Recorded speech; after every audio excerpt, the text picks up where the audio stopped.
ಗಮನಿಸಿರಬಹುದು.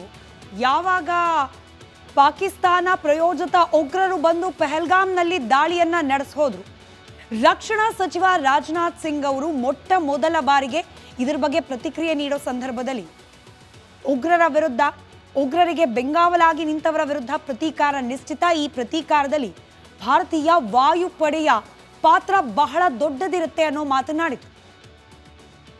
ಇದಕ್ಕೆ ಪೂರಕವಾಗಿ ಇವತ್ತು ಇಡೀ ದಿನ ಭಾರತದ ವಾಯುಪಡೆಯಿಂದ ಸಮರಾಭ್ಯಾಸ ನಡೆಸಲಾಯಿತು. ಪಾಕಿಸ್ತಾನ ಮಾಡಿದಂತಹ ಪಾಪ ಕೃತ್ಯಕ್ಕೆ ಪ್ರತೀಕಾರ ಪಕ್ಕ ಅನ್ನುವ ಮತ್ತೊಂದು ಸುಳಿವನ್ನ ನಮ್ಮ ವಾಯುಸೇನೆ ಆ ಮೂಲಕ ಪ್ರದರ್ಶಿಸಿದೆ. ನಮ್ಮ ಸಮರ ಕಲಿಗಳಾದ ಫೈಟರ್ ಜೆಟ್ಗಳು ಫೀಲ್ಡ್ಗೆ ಇಳಿದಿದ್ದು ಗಂಗಾ ಎಕ್ಸ್‌ಪ್ರೆಸ್ ವೇನಲ್ಲಿ ಇವತ್ತು ಶಕ್ತಿ ಪ್ರದರ್ಶನ ನಡೆಸಿವೆ. ಇದೀಗ ಹೇಡಿ ಪಾಕಿಸ್ತಾನದ ಎದೆಯಲ್ಲಿ ಮತ್ತಷ್ಟು ಢವಢವ ಶುರುವಾಗಿದೆ.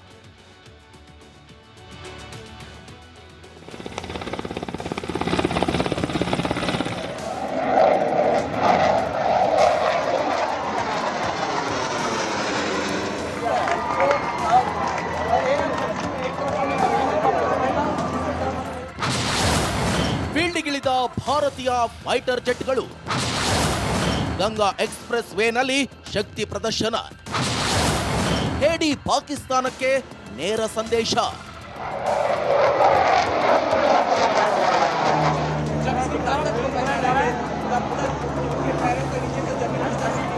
ಹೌದು, ಪಹಲ್ಗಾಂವ್ ದಾಳಿ ಪ್ರತೀಕಾರಕ್ಕೆ ಪಾಕಿಸ್ತಾನದ ವಿರುದ್ಧ ಭಾರತ ತೊಡೆತಟ್ಟಾಗಿದೆ. ಈಗಾಗಲೇ ಪಾಕಿಸ್ತಾನದ ವಿರುದ್ಧ ರಾಜತಾಂತ್ರಿಕ ಯುದ್ಧ ಸಾರಿಯಾಗಿದೆ. ಯಾವುದೇ ಕ್ಷಣದಲ್ಲಿ ಭಾರತ ಪಾಕ್ ಮೇಲೆ ಅಟ್ಯಾಕ್ ಮಾಡುವ ಸಾಧ್ಯತೆ ಇದೆ. ಇದೀಗ ಯುದ್ಧದ ಮುನ್ಸೂಚನೆ ಎಂಬಂತೆ ಗಂಗಾ ಎಕ್ಸ್‌ಪ್ರೆಸ್ ವೇನಲ್ಲಿ ನಮ್ಮ ವಾಯುಸೇನೆಯ ಸಮರ ಕಲಿಗಳಾದ Rafale, Sukhoi, MiG, Mirage, Jaguar fighter ಜೆಟ್ಗಳು ಸಮರಾಭ್ಯಾಸ ಮಾಡಿವೆ.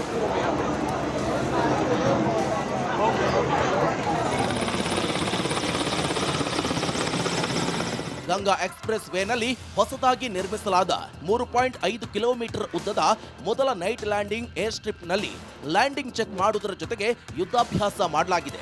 ಎಕ್ಸ್‌ಪ್ರೆಸ್ ವೇನಲ್ಲಿ ರಾತ್ರಿ ಇಳಿಯುವ ಸೌಲಭ್ಯವನ್ನು ಹೊಂದಿರುವ ದೇಶದ ಮೊದಲ ರಾಜ್ಯ ಉತ್ತರ ಪ್ರದೇಶವಾಗಿದೆ.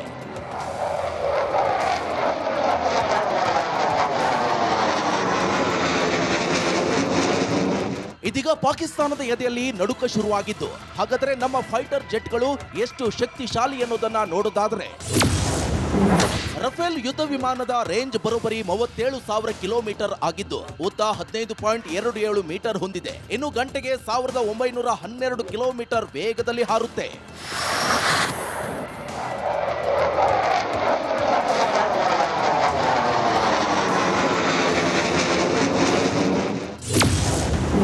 ಸುಖೋಯ್ ರೇಂಜ್ 30,000 ಕಿಲೋಮೀಟರ್ ಹೊಂದಿದೆ. ಉದ್ದ 72 ಅಡಿ ಹೊಂದಿದ್ದು ಗಂಟೆಗೆ 2120 ಕಿಲೋಮೀಟರ್ ವೇಗದಲ್ಲಿ ಹಾರುವ ಸಾಮರ್ಥ್ಯ ಹೊಂದಿದೆ.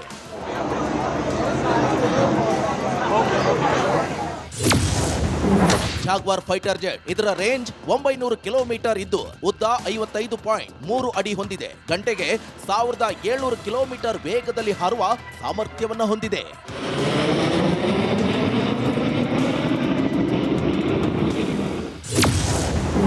ಮಿಗ್ 29 ರ ರೇಂಜ್ 1430 ಕಿಲೋಮೀಟರ್ ಹೊಂದಿದೆ. 57 ಅಡಿ ಉದ್ದ ಹೊಂದಿದೆ. ಇನ್ನು ಗಂಟೆಗೆ 1409 ಕಿಲೋಮೀಟರ್ ವೇಗದಲ್ಲಿ MiG ಹಾರಬಲ್ಲದು.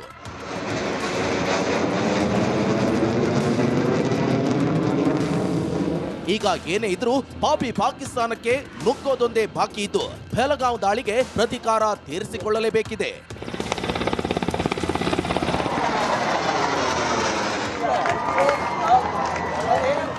Bureau report, Republic Kannada. ನೋಡಿ ಯಾವ ರೀತಿಯಾಗಿ ನಮ್ಮ ಭಾರತ ಸನ್ನದ್ಧವಾಗ್ತಾ ಇದೆ. ದಿನದಿಂದ ದಿನಕ್ಕೆ ಒಂದಷ್ಟು ಮಾಹಿತಿಗಳನ್ನು ಕೊಡ್ತಾ ಬರ್ತೀವಿ.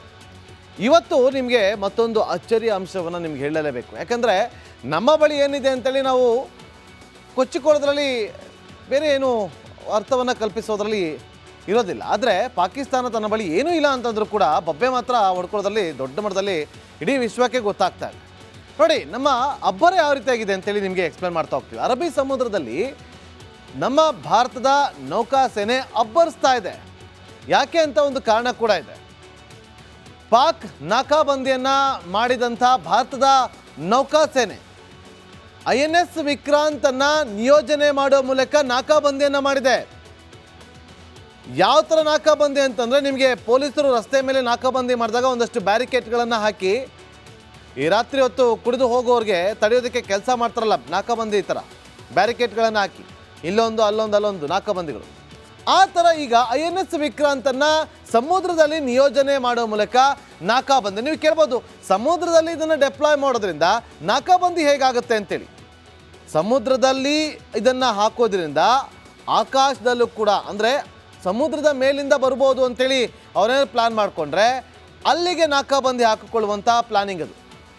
ಸೊ ಇದರಿಂದಾಗಿ ಪಾಕಿಸ್ತಾನ ಕಂಗೆಟ್ಟು ಹೋಗಿದೆ.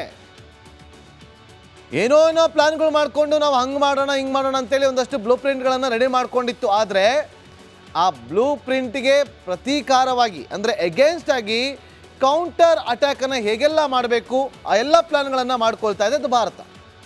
ಸೊ INS ವಿಕ್ರಾಂತನ್ನು ಅಲ್ಲಿ ಡೆಪ್ಲಾಯ್ ಮಾಡೋದ್ರಿಂದ ಪಾಕಿಸ್ತಾನಕ್ಕೆ ಯಾವ ಕಾರಣಕ್ಕೋಸ್ಕರ ಕಂಗೆಟ್ಟು ಹೋಗುತ್ತೆ ಅನ್ನೋದಕ್ಕೆ ಕಾರಣ ಅಂತಂದರೆ, ಈ INS ವಿಕ್ರಾಂತಲ್ಲಿ ಏರ್ಕ್ರಾಫ್ಟ್ ಕ್ಯಾರಿಯರ್ ಇದೆ. ಏರ್ಕ್ರಾಫ್ಟ್ ಕ್ಯಾರಿಯರ್ ಇದೆ ನೋಡಿ, ಇಲ್ಲಿ ನಿಮಗೆ ಮುಂದೆ ಕಾಣಿಸ್ತಾ ಇದೆಯಲ್ಲ, ಇದು ಏರ್ಕ್ರಾಫ್ಟ್ ಕ್ಯಾರಿಯರ್. ಅಂದರೆ ಫೈಟರ್ ಜೆಟ್ಗಳಿರುತ್ತೆ, ಇದರಲ್ಲಿ ಫೈಟರ್ ಜೆಟ್ ಇರುತ್ತೆ, ಅದು ಸಲೀಸಾಗಿ ಹೋಗುತ್ತೆ ನೋಡಿ, ಹಿಂಗೆ ಸೀದಾ ಹಿಂಗೆ ಹೋಗುತ್ತೆ, ಅಂದರೆ ಅಲ್ಲೇ ಟೇಕ್ ಆಫ್ ಮಾಡ್ಬೋದು. ಹಾಗಾಗಿ ಈ INS ವಿಕ್ರಾಂತನ ಡೆಪ್ಲಾಯ್ ಮಾಡೋದ್ರಿಂದ ಅದರಲ್ಲಿ ಫೈಟರ್ ಜೆಟ್ಗಳಿರ್ತವೆ. ಆ ಫೈಟರ್ ಜೆಟ್ಗಳನ್ನು ಅಲ್ಲಿಂದನೇ ಉಡಾವಣೆ, ಅಂದರೆ ಟೇಕ್ ಆಫ್ ಮಾಡಿಕೊಳ್ಳುವಂಥ ಕೆಲಸಗಳಾಗುತ್ತೆ. ಸೊ ಸಮುದ್ರದಲ್ಲಿ ಇದು ಸಂಚರಿಸುವಂಥ ಏರ್ ಬೇಸ್ ಅಂತ ಕೂಡ ಕರೀತಾರೆ. ಪಾಕಿಸ್ತಾನಕ್ಕೆ ಏರ್ ಬೇಸನ್ನು ಇಟ್ಕೊಂಡಿದೆ, ಆದರೆ ಸಂಚರಿಸುವಂಥ ಏರ್ ಬೇಸ್ ಪಾಕಿಸ್ತಾನದ ಬಳಿ ಇಲ್ಲ. ಹಾಗಾಗಿ INS ವಿಕ್ರಾಂತ್ ಇದೆಯಲ್ಲ, ಇದು ನಮ್ಮ ಮತ್ತೊಂದು ಶಕ್ತಿ ಅಂದರೂ ಕೂಡ ತಪ್ಪಾಗೋದಿಲ್ಲ. ಏಪ್ರಿಲ್ 24ರಂದು INS ಸೂರತ್ನಿಂದ ಕ್ಷಿಪಣಿ ಪರೀಕ್ಷೆಯನ್ನು ಕೂಡ ಮಾಡಲಾಗಿತ್ತು. ಈ INS ಸೂರತ್ ಇದೆಯಲ್ಲ, ಇದು ಶತ್ರು ರಡಾರ್ಗೆ ಸಿಗೋದೇ ಇಲ್ಲ. ಆ ಥರ ಅದನ್ನು ಉಡಾವಣೆ ಮಾಡುವಂಥ, ಕ್ಷಿಪಣಿ ಪರೀಕ್ಷೆ ಮಾಡುವಂಥ ಕೆಪಾಸಿಟಿ ಇದೆ. ನಿಮ್ಗೆ ಇನ್ನೊಂದು ವಿಚಾರ ಹೇಳಲೇಬೇಕು ನೋಡಿ, ಈ ಥರದ ಒಂದು ಏರ್ಕ್ರಾಫ್ಟ್ ಕ್ಯಾರಿಯರ್ ಭಾರತದ ಬಳಿ ಇದೆ, ಅದು INS ಅಲ್ಲಿ. ಈ ಥರದ್ದು ಯಾವುದು ಕೂಡ ಪಾಕಿಸ್ತಾನದ ಬಳಿ ಇಲ್ಲ. ಹಾಗಾಗಿ ಕಂಗೆಟ್ಟೋಗಿದೆ ಪಾಕಿಸ್ತಾನಕ್ಕೆ. ಆ ಮೂಲಕ ಹೆಜ್ಜೆ ಹೆಜ್ಜೆಗೂ ಕೂಡ ಟಕ್ಕರನ್ನು ಕೊಡೋದಕ್ಕೆ ಭಾರತ ಸಿದ್ಧ ಆಗ್ತದೆ. ನೋಡಿ ಯಾವ ರೀತಿಯಾಗಿ ನಮ್ಮ ಭಾರತ ಸನ್ನದ್ಧವಾಗ್ತಾ ಇದೆ. ದಿನದಿಂದ ದಿನಕ್ಕೆ ಒಂದಷ್ಟು ಮಾಹಿತಿಗಳನ್ನು ಕೊಡ್ತಾ ಬರ್ತೀವಿ. ಇವತ್ತು ನಿಮಗೆ ಮತ್ತೊಂದು ಅಚ್ಚರಿಯ ಅಂಶವನ್ನು ನಿಮ್ಗೆ ಹೇಳಲೇಬೇಕು. ಯಾಕಂದರೆ ನಮ್ಮ ಬಳಿ ಏನಿದೆ ಅಂತೇಳಿ ನಾವು ಕೊಚ್ಚಿಕೊಳ್ಳೋದ್ರಲ್ಲಿ ಬೇರೆ ಏನು ಅರ್ಥವನ್ನು ಕಲ್ಪಿಸೋದ್ರಲ್ಲಿ ಇರೋದಿಲ್ಲ. ಆದರೆ ಪಾಕಿಸ್ತಾನ ತನ್ನ ಬಳಿ ಏನೂ ಇಲ್ಲ ಅಂತಂದ್ರೂ ಕೂಡ ಬೊಬ್ಬೆ ಮಾತ್ರ ಹೊಡ್ಕೊಳ್ಳೋದ್ರಲ್ಲಿ ದೊಡ್ಡ ಮಟ್ಟದಲ್ಲಿ ಇಡೀ ವಿಶ್ವಕ್ಕೆ ಗೊತ್ತಾಗ್ತಾ ಇದೆ. ನೋಡಿ ನಮ್ಮ ಅಬ್ಬರ ಯಾವ ರೀತಿಯಾಗಿದೆ ಅಂತೇಳಿ ನಿಮಗೆ ಎಕ್ಸ್ಪ್ಲೇನ್ ಮಾಡ್ತಾ ಹೋಗ್ತೀವಿ. ಅರಬ್ಬಿ ಸಮುದ್ರದಲ್ಲಿ ನಮ್ಮ ಭಾರತದ ನೌಕಾಸೇನೆ ಅಬ್ಬರಿಸ್ತಾ ಇದೆ. ಯಾಕೆ ಅಂತ ಒಂದು ಕಾರಣ ಕೂಡ ಇದೆ. ಪಾಕ್ ನಾಕಾಬಂದಿಯನ್ನು ಮಾಡಿದಂಥ ಭಾರತದ ನೌಕಾಸೇನೆ INS ವಿಕ್ರಾಂತನ್ನು ನಿಯೋಜನೆ ಮಾಡೋ ಮೂಲಕ ನಾಕಾಬಂದಿಯನ್ನು ಮಾಡಿದೆ. ಯಾವ ಥರ ನಾಕಾಬಂದಿ ಅಂತಂದರೆ, ನಿಮಗೆ ಪೊಲೀಸರು ರಸ್ತೆ ಮೇಲೆ ನಾಕಾಬಂದಿ ಮಾಡಿದಾಗ ಒಂದಷ್ಟು ಬ್ಯಾರಿಕೇಡ್ಗಳನ್ನು ಹಾಕಿ ಈ ರಾತ್ರಿ ಹೊತ್ತು ಕುಡಿದು ಹೋಗೋರಿಗೆ ತಡೆಯೋದಕ್ಕೆ ಕೆಲಸ ಮಾಡ್ತಾರಲ್ಲ, ನಾಕಾಬಂದಿ ಈ ಥರ ಬ್ಯಾರಿಕೇಡ್ಗಳನ್ನು ಹಾಕಿ ಇಲ್ಲೊಂದು ಅಲ್ಲೊಂದು ನಾಕಾಬಂದಿಗಳು. ಆ ಥರ ಈಗ INS ವಿಕ್ರಾಂತನ್ನು ಸಮುದ್ರದಲ್ಲಿ ನಿಯೋಜನೆ ಮಾಡೋ ಮೂಲಕ ನಾಕಾಬಂದಿ. ನೀವು ಕೇಳ್ಬೋದು, ಸಮುದ್ರದಲ್ಲಿ ಇದನ್ನು ಡೆಪ್ಲಾಯ್ ಮಾಡೋದ್ರಿಂದ ನಾಕಾಬಂದಿ ಹೇಗಾಗುತ್ತೆ ಅಂತೇಳಿ. ಸಮುದ್ರದಲ್ಲಿ ಇದನ್ನು ಹಾಕೋದ್ರಿಂದ ಆಕಾಶದಲ್ಲೂ ಕೂಡ, ಅಂದರೆ ಸಮುದ್ರದ ಮೇಲಿಂದ ಬರ್ಬೋದು ಅಂತೇಳಿ ಅವರೇನು ಪ್ಲ್ಯಾನ್ ಮಾಡಿಕೊಂಡ್ರೆ ಅಲ್ಲಿಗೆ ನಾಕಾಬಂದಿ ಹಾಕಿಕೊಳ್ಳುವಂಥ ಪ್ಲಾನಿಂಗ್ ಅದು. ಸೊ ಇದರಿಂದಾಗಿ ಪಾಕಿಸ್ತಾನ ಕಂಗೆಟ್ಟು ಹೋಗಿದೆ.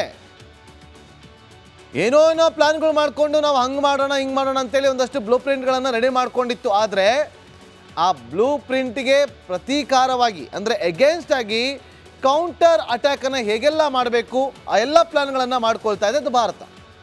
ಸೊ INS ವಿಕ್ರಾಂತನ್ನು ಅಲ್ಲಿ ಡೆಪ್ಲಾಯ್ ಮಾಡೋದ್ರಿಂದ ಪಾಕಿಸ್ತಾನಕ್ಕೆ ಯಾವ ಕಾರಣಕ್ಕೋಸ್ಕರ ಕಂಗೆಟ್ಟು ಹೋಗುತ್ತೆ ಅನ್ನೋದಕ್ಕೆ ಕಾರಣ ಅಂತಂದರೆ, ಈ INS ವಿಕ್ರಾಂತಲ್ಲಿ ಏರ್ಕ್ರಾಫ್ಟ್